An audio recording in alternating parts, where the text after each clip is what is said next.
তুমি কি জানো, দোল পূর্ণিমা শুধু রঙের উৎসব নয়, এটা ভক্তি, জ্যোতির্বিজ্ঞান আর ইতিহাসের এক অসাধারণ মিলন।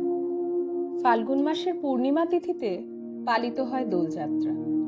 এই দিনটি বসন্তের আগমন আর নতুন জীবনের প্রতীক।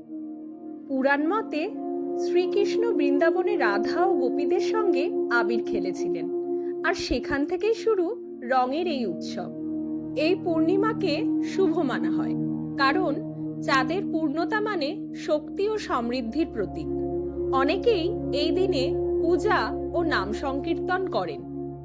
উত্তর ভারতে এটি হোলি নামে পরিচিত, যেখানে আগের রাতে হোলিকা দহন হয়, যা অশুভ শক্তির বিনাশের প্রতীক।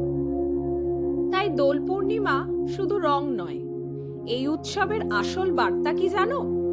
রং মাখানো নয়, নিজের ভিতরের অন্ধকারকে পুড়িয়ে ফেলা।